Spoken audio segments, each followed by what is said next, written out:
Barchasi bundan 7 yil avval birgina savol bilan boshlangandi. Nima uchun pul insonga tayanch bo'lish o'rniga ko'p hollarda tashvish manbasiga aylanadi? Nega aynan inson bu tizimdagi eng himoyasiz bo'g'in bo'lib qolgan? Moliyaviy masalalarni adolatliroq, shaffofroq va insonlar uchun xizmat qiladigan shaklda hal qilish mumkinmi? Biz bu savolning javobini aynan islom moliyasida topdik. U biz uchun inson manfaatlari himoyalangan, shartlari aniq va tushunarli bo'lgan adolat asosidagi yechim edi. Shu tariqa bizning bosh maqsadimiz shakllandi. Adolatga asoslangan moliyaviy mahsulotlar yaratish. 2020-yil Toshkent. Juda ozchilik edik. Mashhur nomlar, hashamatli ofislar yo'q. Faqat katta g'oya va qilayotgan ishimizga bo'lgan qat'iy ishonch bor edi. O'sha yilning o'zida Seedstars tanlovida g'olib bo'ldik va dunyoning top 100 startaplari qatoridan joy oldik. Xalqaro investorlardan ilk 1 million AQSh dollari miqdoridagi investitsiyani jalb qildik.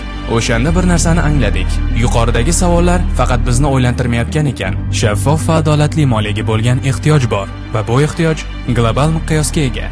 2021-yil.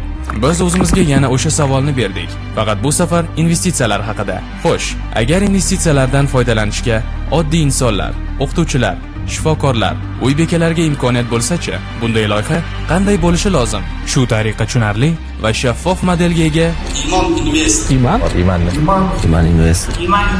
Iman Invest paydo bo'ldi.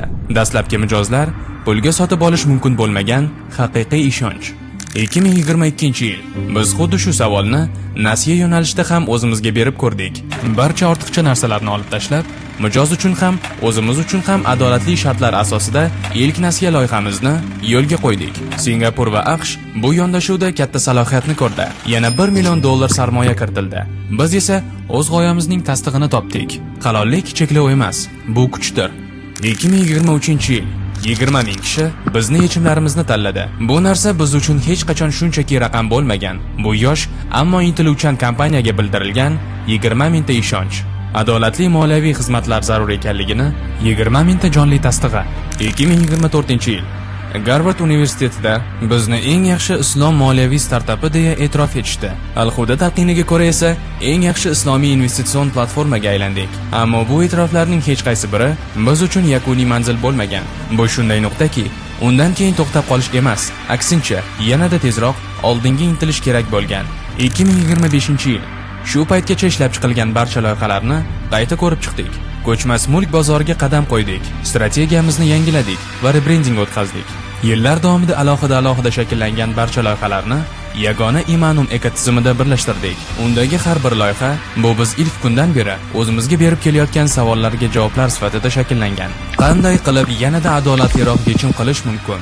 Biz oddiy bir haqiqatga ishonamiz. Moliyaning kelajagi nafaqat daromad keltiruvchi, balki insonlar uchun qiymat yaratuvchi mahsulotlar va loyihalardir. Biz 7 yildan buyon aynan shu tizimni qurish ustida ishladik va ishlashda davom etamiz. Bugun esa siz bilan birgalikda ushbu uzun yo'lning yana bir bosqichiga qadam qo'yamiz.